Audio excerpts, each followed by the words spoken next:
네, 언중유골 두 분과 함께합니다. 헬마우스 임경빈 작가 모셨고요. 어서 오세요. 안녕하세요. 미디어오늘의 노지민 기자 모셨습니다. 어서 오세요. 안녕하세요. 네, 오늘은 노지민 기자의 발제로 좀 시작을 해볼까요?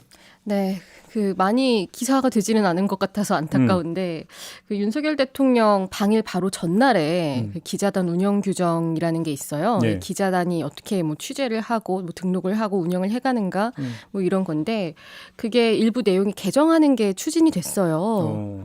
그 내용이 크게 두 가지거든요. 예.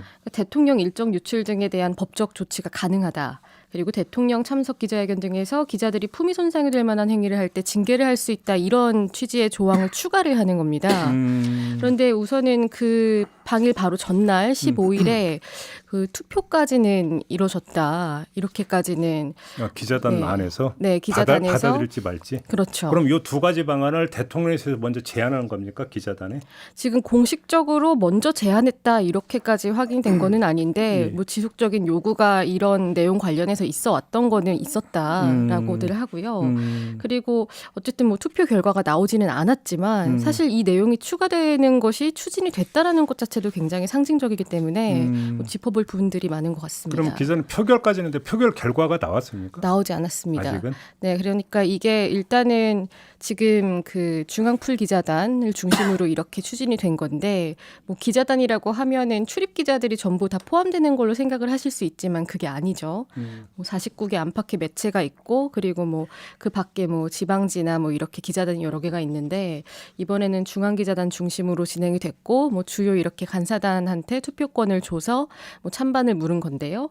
근데 일단은 뭐 이 관련해서는 보도가 나오지는 않고 있는 상황이고 뭐 그런 사정들은 나중에 또 다시 추가로 말씀을 드릴 기회가 있을 것 같기도 합니다. 그러면 그 내용을 한번 좀 점검을 해볼 거예요. 일단 첫 네. 번째는 대통령 일정이 그 유출되는 경우에는 법적 조치를 할 수 있다. 그러니까 네. 기자단 내부에서 징계 조치를 하는 게 아니라 법적 조치를 할 수 있다라는 겁니까? 네, 법적 조치를 할 수 있다라는 건데 의뢰할 수 있다라는 거죠. 뭐 예. 본인들이 직접 할 수는 없으니까요. 그래서 뭐 대통령 네. 일정은 보안 사항이니까 네. 뭐 사전에 이게 뭐 유출되고 이러는 것에 대해서 제재를 가한다는 것까지는 뭐 저는 이해는 할 수 있을 것 같은데 이제 법적 조치까지 가는 것이 맞느냐? 요거는 좀 한번 논점이 되겠네요. 그렇죠. 그리고 이게 사실 그 원래 처음에 좀 논란이 됐던 게 좀 두드러졌던 거는 그 이재명 부대변인이 네, 맞아요. 사퇴했던 일이 있었잖아요. 뭐 그때 기점으로 뭐 기자단이 어떠한 조치를 해야 되는 게 아니냐 이런 요구가 있었다고는 합니다. 그런데 뭐 기자단 차원에서 조치를 하는 것 자체도 이상하고 사실 뭐 법적으로 문제가 발생하게 되면은 대통령실에서 법적 조치를 안 하겠습니까? 근데 저는 일단 근데 기준이 네. 대통령 일정을 유출하는 게 여러 가지 경우의 수가 있거든요. 예를 들어서 이제 대통령실에서 그 엠바고를 걸면서 그러니까 일정 공지를 했는데 그걸 만약에 보도를 했다거나 어디로 흘렸다 보면 그건 당연히 어떤 제재 사항이 될 수 있다고 보는데. 네. 근데 예를 들어서 이제 방문하는 상대국 쪽에서 만약에 취재를 해가지고 파악을 해서 보도를 했다면 그건 어떻게 되는 겁니까? 그게 이번에 이제 나왔습니다. 요미우리에서 뭐죠? 2차 만찬이라고 해야 되나? 두 번째 저녁 그렇죠. 식사. 만찬을 두 번 한다. 네. 오므라이스를 먹었던 그 로가테이라는 이제 식당에 대해서 요미우리 신문이 취재해가지고 먼저 보도하고 그게 이제 국내로 다시 올려져가지고 대통령이 언제 어떤 식사를 하게 된다는 걸 다 알게 된 일이 있었어요. 그러니까 상대국 언론이 보도한 걸 받아서 인용 보도하는 거는 뭐 그러니까 그렇다 치겠는데 어떻게 하다 보니까 상대국 정부 관계자나 이런 쪽으로부터 당신 나라 그 대통령께서 그러니까 저기 뭐냐면 방문하기로 했다. 예를 들어서 이런 정보를 만약에 입수를 했다면 네. 그래도 보도를 하면 안 되는 겁니까? 그거에 대한 그런 구체적인 것까지 세세한 그런 세부 규정이 있는지까지는 확인이 되지는 않았는데 그러니까 그런데 이미 뭐 상대국에서 뭐 예를 들어 순방 상대국에서 보도를 한다거나 이런 것들 내부에서는 보도를 하지 못하는 경우는 워낙 그건- 그동안 많이 있어 왔고요. 요미우리 막- 압수수색해야 되는 거 아닙니까 그러면? 요미우리? 아니 상대국 언론이 보도한 걸 우리가 보도를 못하는 건 좀 말이 좀 안 되는 거 아닌가요? 그런데 지금 뭐 일단 이번에 요미우리 같은 경우는 뭐 보도를 못한 거는 아니었지만 뭐 사전에 확인이 안 된 거였기 때문에 조금 결은 다를 것 같기는 하고 그런데 이게 지금 뭐 대통령실에서 원래는 뭐 형사 고발 뭐 이런 것까지도 뭐 방안으로 언급이 됐다고 아니, 이야기가 그럼 이게 되던데 어떤 법에 저촉된다는 거예요? 그러니까 그런 게 지금 명확하지가 않은 거죠. 만약에 뭐 진짜 국가 안보에 물은 중대사 관련해서 뭔가를 유출했다면 그에 맞는 법적 책임을 물을 만한 일이 있었겠죠. 아니, 근거 네. 법률이 있어야 될 거 아니에요. 그렇죠. 그래서 그 이재명 부대변인이 사퇴했을 때도 사실은 이걸 가지고 무슨 법에 위반됐다 뭐 이런 이야기가 있던 거는 아니었어요. 기자단에서 이렇게 기자단에 제공한 그런 일정이 공개가 됐기 때문에 유감스럽다 뭐 이런 취지였지 이걸로 인해서 실제로 법적인 어떤 문제가 발생했다라는 이야기는 없었거든요. 그러니까 사실 이게 이 조항이 어떻게 보면은 있으나 마나한 조항일 수도 있는 거거든요. 근데 그런데 그 이걸 왜 얘기 굳이 넣느냐는 거죠. 그 얘기 들으니까 그 윤석열 대통령이 대구 서문시장 방문한다는 게 또 그 사전에 네. 그 팬클럽인가요? 김건희 여사 네, 김건희 팬클럽? 김건희 여사 팬클럽을 통해서 유출이 됐었고, 그래서 이게 또 그럼 대통령실 쪽에서 유출을 한 거는 어떻게 할 거냐, 뭐 거기에 대해서도 할 수 있는 거는 아니잖아요. 그러니까 이 조항이 정말 실제로 법적인 문제를 예방하기 위해서 만든 조항이냐라는 물음을 일단 던져야 되는 거죠. 근데 저는 그거보다 두 번째 있잖아요. 네, 기자회견 등에서 기자들이 품위 손상이 될 만한 행위를 할 때 징계한다. 네, 그렇죠. 이게 뭔 얘기예요, 이 얘기가? 그러니까 원래도 뭐 품위 유지에 대한 조항이 있기는 한데 그래서 그 MBC 기자 도어 스태핑 그때 관련 뭐 논란이 있었을 때도 그거 의식하고 지금 이거 넣은 건가요? 그때는 대통령실이 이제 그 기자단 운영위원회라고 있어요. 간사단 모임 거기에 이제 이 품위 유지 위반으로 뭐 징계를 할 수 있을지 등에 대한 그런 의견을 좀 달라고 했었죠.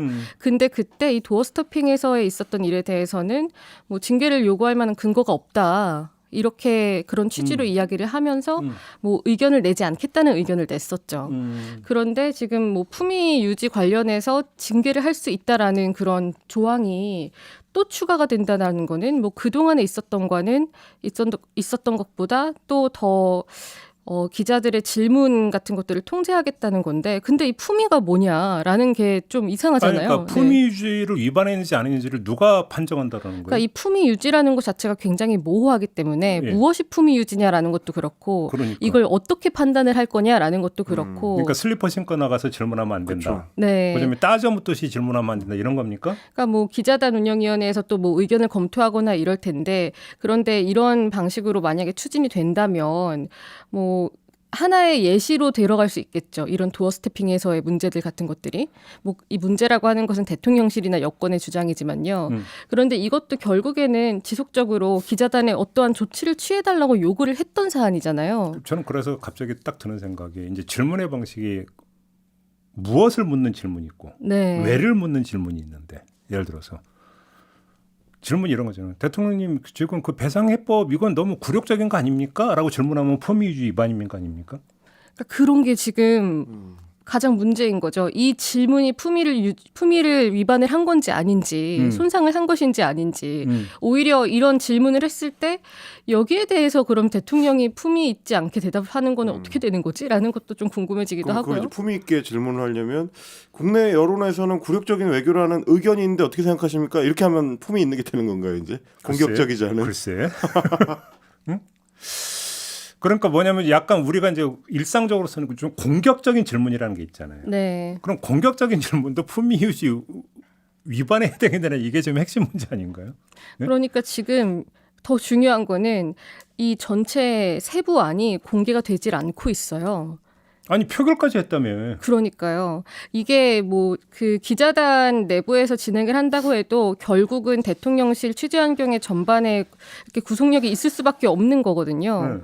뭐 전체 기자들의 뭐 출입이나 취재 환경에 영향을 미칠 수밖에 없는 건데 이거 관련해서는 되게 보안 사안처럼 꽁꽁 싸매고 있는 상황인 거고. 아니 그리고 지금 아예 이게 투표가 진행되는 것 자체를 몰랐던 기자들도 많고요. 아니 그리고 노지민 기자가 지금 전달해준 내용이 말이 안 되는 게 사실 하나 있는 거 아세요?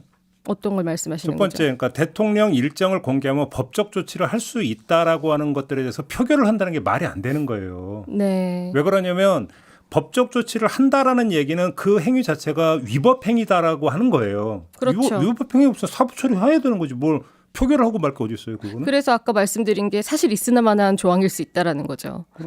예? 자, 법적 조치 할 거야. 오케이?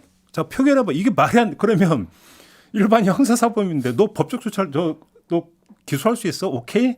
이거고 뭐가 달라요, 그게? 법적 조치할 수 있다, 할 수 있다는 근거를 만들어 두는 건데 그게 징계라면 얘기가 되죠. 왜냐하면 그럼 징계 규정을 만들어야 되니까. 근데 법적 조치라면 이미 시행되고 있는 법률에 근거하는 거잖아요. 그렇죠. 그럼 뭐 법률 적용 여부를 기자들한테 묻는 겁니까?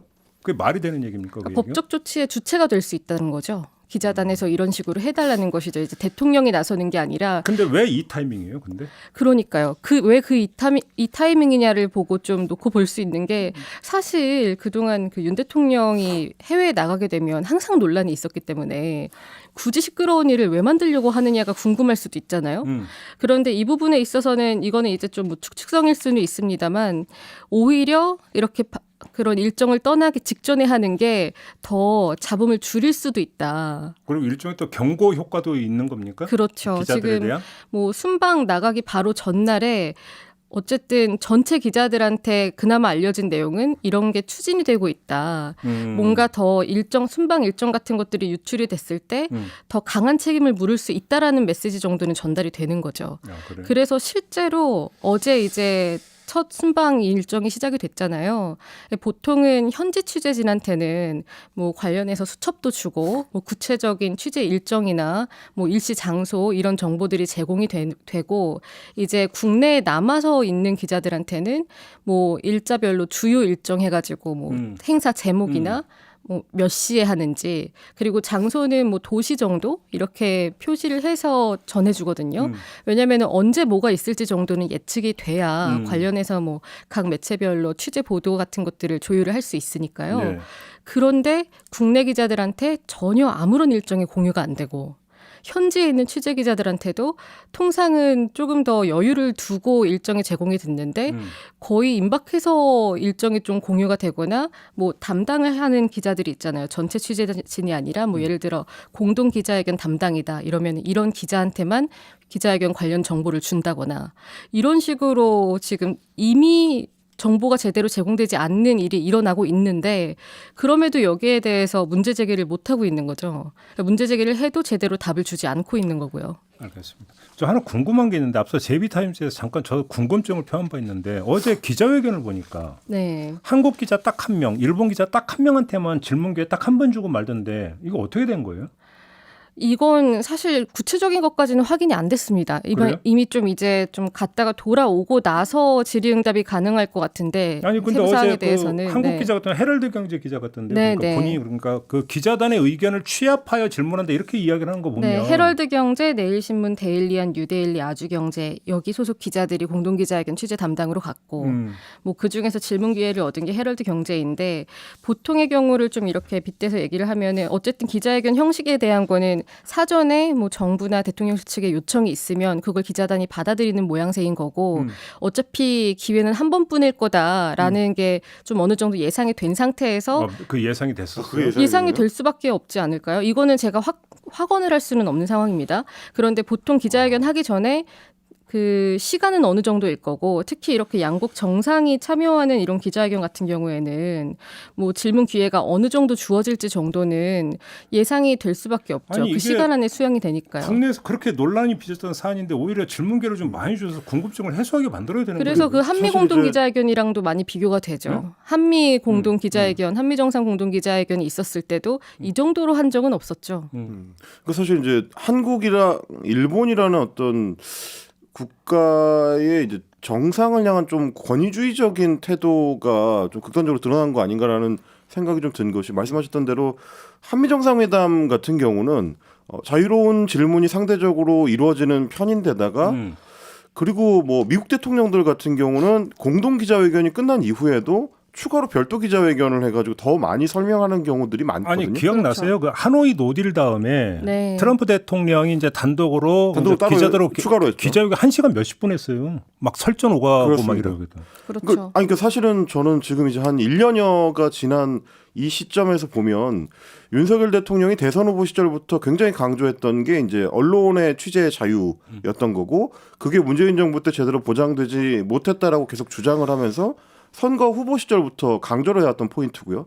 그래서 이제 결과적으로 나왔던 게 도어 스태핑처럼 최대한 기자들이 취재 어떤 환경을 보장해주겠다, 최대한 많이 만날 수 있도록 하겠다라는 거였는데 지금 도어 스태핑은 완전 중단이 된 상태고 그렇죠. 그 이후로 대통령이 기자들하고 면대면으로 만나서 이제 취재를 할 수 있는 기회라는 거는 굉장히 한정적이거나 혹은 특정 언론, 예를 들면 조선일보하고 했었던 신년 기자회견이라든지 이런 때만 한정적으로 기회가 제공되는 방식이었다 보니까 특히 이번처럼 아주 극단적으로 여론이 갈리고 그거에 따라서 많은 질문거리들이 쏟아지고 있는 상황에서는 저는 공동 성명은 발표 안 하지만 공동 기자회견을 한다고 하길래 그럼 기자들이 정말 그야말로 엄청난 질문을 쏟아내겠구나라고 기대를 하고 있었는데 질문 하나씩만 하고 끝나는 걸 보고 야, 이걸 이렇게 기자단이 그냥 흘려보내도 되는 건가? 그러니까요. 왜냐하면 이게 이제 나중에 생각해 보시면 일본 총리를 옆에 세워놓고 우리 대통령한테 질문했을 때 나오는 어떤 질문의 진정성이나 밀도 같은 게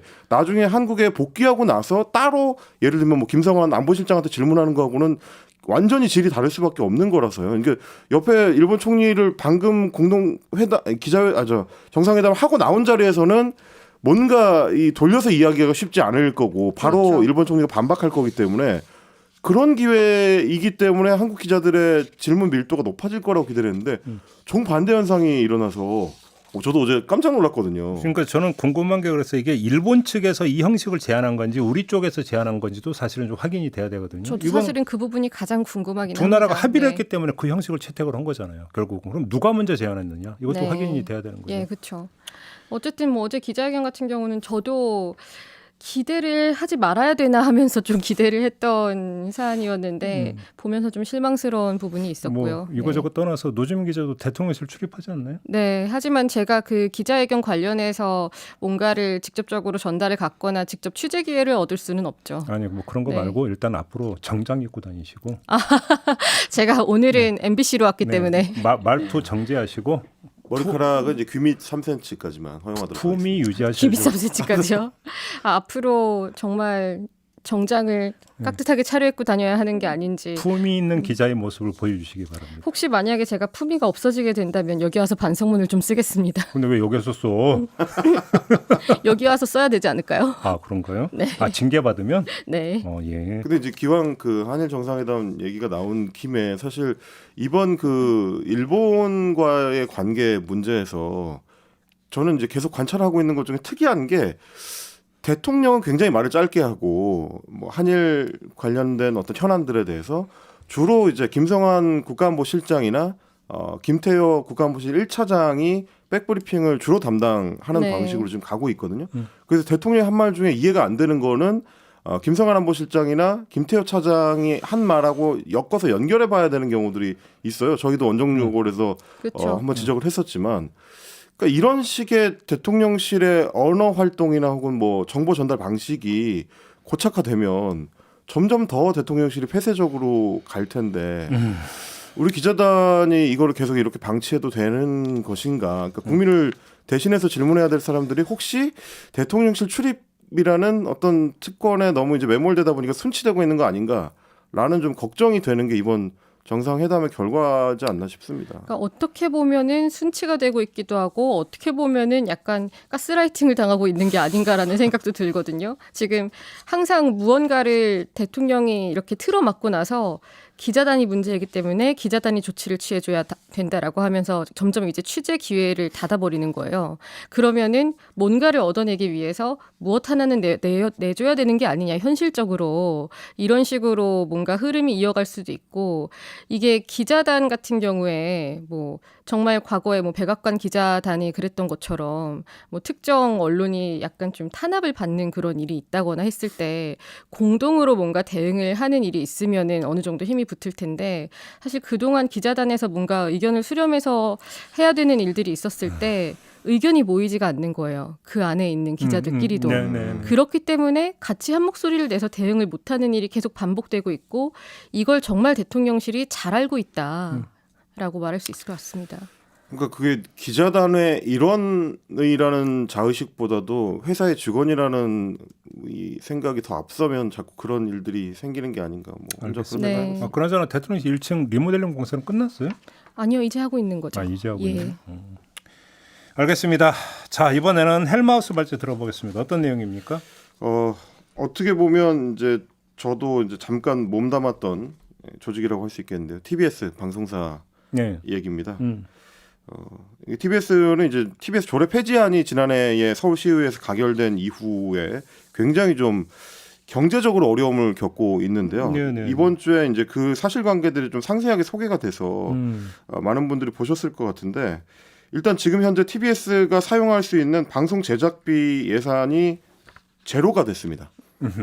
그래서 직원들의 임직원들의 인건비를 제외하고는 추가로 사용할 수 있는 자금이 지금 없는 상태라고 하고요.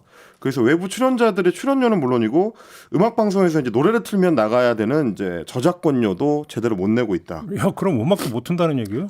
틀고 지금 외상하고 있다는 얘기까지 제가 들었습니다. 인건비의 그러니까 작가료 이런 거는 작가료는 이제 정규직 작가가 TBS 같은 경우는 있어요. 네, 있죠. 정규직 작가는 이제 임직원으로 이제 포함이 되기 때문에 인건비가 집행이 되지만 프리랜서로 계약하는 작가들 같은 경우는 지금 거의 대부분 그래서 이 회사를 떠난 그런 상황입니다. 돈을 줄 수가 없어가지고. 출연료는 출연료 같은 경우에 들어보니까 거의 대부분 외부 출연을 못 하고 있는 상태인데 일부 출연자들 같은 경우는 이제 뭐 TBS하고 오래 함께 했었던 말하자면 이제 의리 출연이 가능한 분들 예를 들면 이제 짤짤이 쇼에 출연하는 저 같은 경우가 해당이 될 거고요. 그러니까 상당히 삭감된 출연료를 받거나 받긴 받는데 삭감이 됐습니까?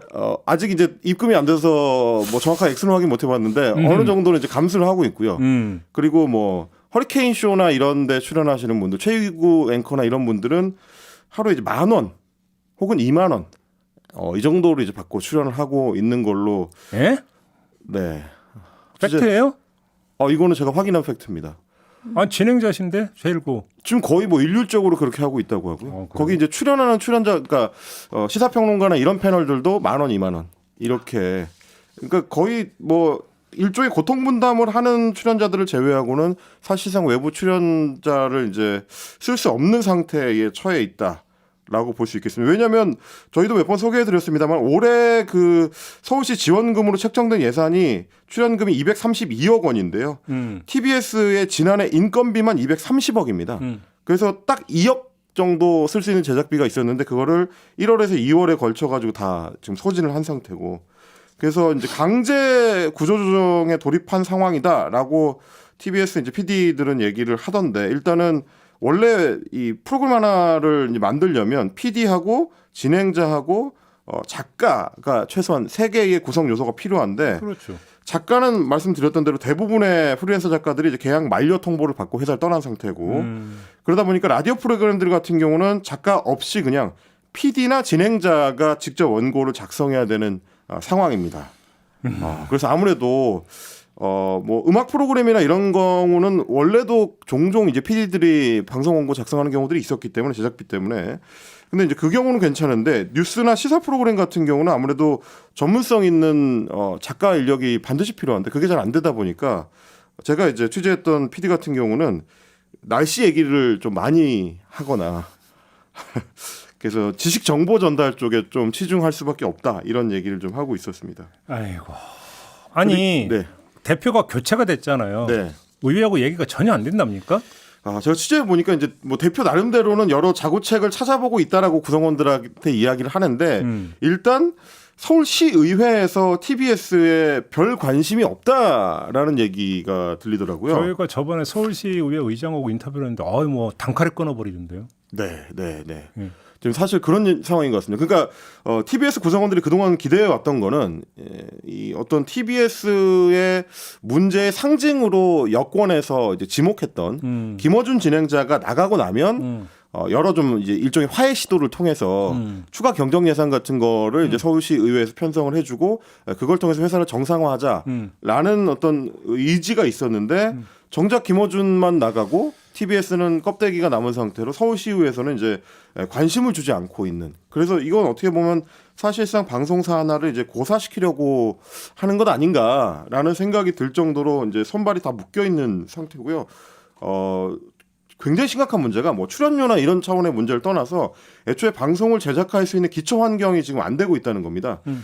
저한테 안타까운 사연을 얘기했던 PD는 심지어 뭐라고 했냐면 이 R집 같은 압축 해제 프로그램 그게 이제 회사 단위에서 할 때는 돈을 내고 써야 되거든요. 일반 이용자들은 공짜지만 걸리면 큰일 나니까. 그러니까요. 근데 R집이 이제 계약이 종료가 돼가지고 그 외부에서 어떤 뭐 파일이나 이런 걸 받아도 압축을 풀지를 못하는 상태다. 실화예요? 이건 싫어합니다. 그래서 자기도 회사 컴퓨터로는 R집을 못 풀어서 개인 노트북으로 옮겨서 파일을 풀어가지고 다시 회사로 옮겨야 되는 이야. 이런 지금 상황이고 MS 오피스 같은 이제 사무 프로그램들도 이달 말에 계약 종료가 예정이 돼 있는 상태라서 지금 일단 엑셀은 끊겼다고 합니다. 엑셀은 회사에서 사용을 못하는 상태고 포토샵이나 프리미어 이런 거는 이제 방송 제작에 반드시 필요한데 편집에 이 활용을 해야 되기 때문에 이 어도비 라이센스도 이번 달에 종료가 예정입니다. 그러면 아예 이제 편집을 못해서 방송을 못하는 상황이 될 수도 있고 추가적으로는 방송을 송출하려면 이제 전파 송출료를 내야 되는데 송출료를 낼 돈이 지금 없다고 합니다. 그러면 그건 정파지 정파. 그렇습니다. 그야말로 문을 닫아야 되는 이 상황에 다가가고 있는데 거의 아무런 대책이 없는 상태로 이제 손발을 묶여 있는 상태다라는 얘기들이 있었고요. 그러니까 뭐 저희도 몇 번 소개를 해드렸습니다만은 방송사가 어쨌든 자생적으로 노력을 하려면 TBS 같은 경우는 이제 법적으로 묶여 있는 구속구들을 좀 풀어줘야 되는데 이를테면 뭐 상업 광고를 유치할 수 있게라도 허용을 해준다든지. 근데 이제 그것도 지금 법적으로 묶여서 할 수가 없고 법 개정 사항이니까. 그렇습니다. 서울시는 출연금을 주지 않고 있고 이제 이런 상황이다 보니까 거의 뭐 도리 없이 그냥 사그라들고 있다. 이렇게 볼 수 있을 것 같고요. 그리고 그동안 이제 TBS가 몇 년 동안 공들여서 쌓아 올렸던 자체 프로그램들의 브랜드를 뺏기고 있거나 그냥 이제 소멸당하고 있는 상황인데 말씀 뭐 아시다시피 이제 김어준의 뉴스공장은 유튜브로 옮겨가서 겸손우님들 다 김어준의 뉴스공장이 됐고 정준이의 해시태그 같은 경우도 지금은 이제 폐방이 됐습니다만 기존 출연자들 중심으로 해가지고 정준이의 해시 TV라는 유튜브 채널을 거의 그대로 유튜브 채널 만들었어요? 그렇습니다. 지금 하고 있는데 말하자면 TBS는 몇 년 동안 공들여서 브랜드를 만들어서 사실상 이제 외부로 유출되고 있는 그런 상황이라 이거는 어떻게 보면 이제 서울시가 무책임하게 방송사를 만들어 왔던 이력과 역사를 사실상 사장시키고 있고 외부로 이게 유출되는 걸 방치하고 있는 상황이라 법적으로는 아니겠지만 포괄적으로 정치적으로는 일종의 배임 상태 아닌가. 근데 그런 생각이 듭니다. 지금 이 상황에서 뭐 추경이나 이런 걸 그러니까 편성해주지 않는 이상은 결국은 결론은 직원 구조 조정이나 그렇습니다. 임금 삭감이나 그렇죠. 네. 결국은 여기까지 갈 수밖에 없다는 얘기로 연결이 되는 그렇게 거잖아요. 될 수밖에 없는 상황이고요. 예. 그리고 TBS 구성원들도 제가 뭐 취재해본 제작진들 얘기를 들어보면 굉장히 무기력한 상태에 빠져 있다. 그러니까 우리가 일할 할수 맛이 있는 나겠어요. 상태가 일할 맛이. 그렇습니다. 뭐 그러니까 일을 해도 뭐가 안 되는 상황이지만 투쟁을 해도 효과가 없는 상황이고 그러니까 여러 가지 측면에서 종합적인 무기력에 빠져 있더라라는 게 좀 안타까운 상황이죠. 그러면 이거에 대해서 신임 대표는 뭐 앞으로 이렇게 하겠다 뭐 이런 뭐 이야기는 없답니까? 직원들을 상대로? 그러니까 이제 구성원들한테 얘기를 들어보니까 뭐 제가 출연했던 이제 짤짤이 쇼 같은 경우도 3월 말에 이제 이대로 가면 제작비가 없어서 이제 폐방하는 상황인데 그나마 다른 프로그램들에 비해서 한 달 정도 더 연명하고 있는 상태인 게 물론 이제 월요일 목요일에 하던 거를 월요일만으로 줄였지만 그 자체 광고를 받아서 그것 때문에 아닙니다. 그것도 못합니다. 지금 같은 경우는 자체 광고를 TBS가 유치를 해도 그 돈이 서울시로 일단 들어갔다가 다시 나오는 구조로 돼 있기 때문에 그렇게 돼 있어요? 그렇습니다. 그래서 이제 짤짤이쇼 같은 경우도 광고를 받을 이유가 없는 거죠. 어차피 돌아오는 돈이 없기 때문에 그러다 보니까 얘기 듣기로는 사장의 개인 돈이라도 내가 쓰겠다라고 해가지고 이제 간신히 한 달 연명을 해놓은 상태인데 그마저도 기약이 없는 그런 상황이라고 합니다. 암울하네요. 한마디로 이야기하면. 정말 암울하고 답이 없는 상황이라 뭐 계속 좀 저희가 강조하게 되지만 서울시나 서울시의회가 이렇게 이제 수십 년 동안 일궈온 공영방송이 맥 놓고 사라지는 거를 방치하고 있어도 되나 여기에 대해서 어떤 움직임이 하다못해 정치권에서부터라도 좀 이제 가해져야 되는 거 아닌가 그런 좀 안타까운 상황이었습니다. 이게 뭐 사실 서울 시민들의 자산인 건데 이렇게 자산을 망쳐놓고 있는 것이 예산을 깎은 것 이상이 될 수 있는데 말이죠. 아니 이것도 이제 서울 시민들의 어떤 그 방송에 접근할 수 있는 권리를 제한하는 거죠. 그럼요. 결과적으로. 네. 네. 보통은 이제 이렇게 사장이 교체되고 나면은 그 사장한테 무언가를 하나 주기 마련인데 이런 그러니까요. 경우는 참 아니 대부분이 그렇게 전망했던 거 아니에요? 네. 그렇습니다. 근데 이제 혹시나 뭐 조금 더 시간을 둔 뒤에 서울시나 혹은 뭐 이제 새 지도부에서 원하는 뭔가가 있는 건지는 모르겠습니다만 어쨌든 지금 상태로는 답이 없어 보이고요.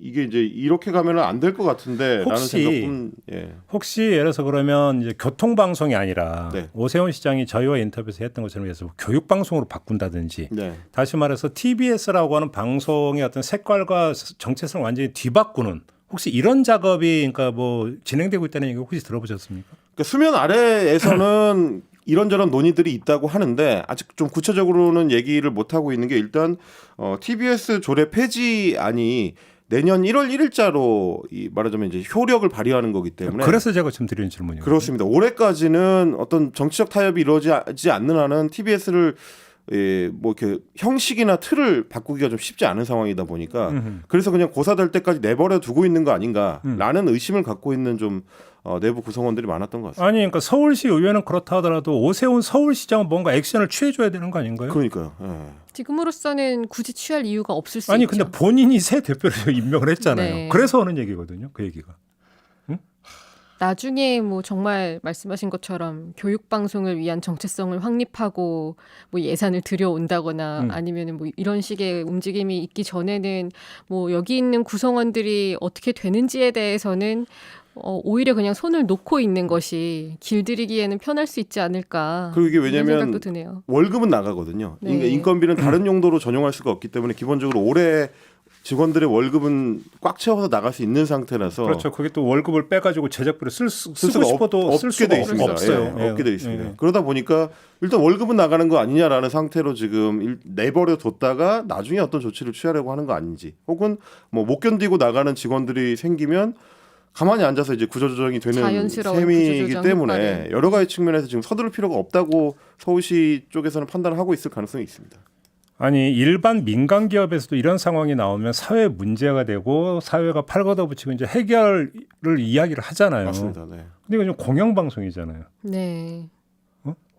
그런데 이게 지금 이런 식으로 방치될 성질의 문제가 아니지 않습니까? 그렇죠. 이거는 우리가 서울시의회 이런 얘기도 많이 했지만 사실은 시민들도 좀 이제 관심을 가지고 좀 그러니까 어떻게든지 간에 해법 모색을 위해서 머리를 맞대고 목소리를 좀 내야 되지 않을까 이런 생각을 좀 하게 되네요. 맞습니다. 갑갑한 상황이네요. 알겠습니다. 자 오늘 이야기는 이렇게 마무리할까요? 네, 품위 있는 기자 노진민 기자 함께했고요. 오늘 하필이면 제가 약간 품위가 없는 것 같은 옷을 입고 나와서 그다음에 송구하네요. 네, 목에 깁스를 푼 헬마우스와 함께했습니다. 목은 좀 괜찮아요? 약간 이제 통증과 함께 살아가고 있습니다. 그래요? 네. 네, 제가 안다니까 나도 목 디스크라. 네. 자, 오늘 이렇게 마무리하겠습니다. 두 분 수고하셨고요. 저도 함께 물러가겠습니다. 고맙습니다. 감사합니다. 고맙습니다.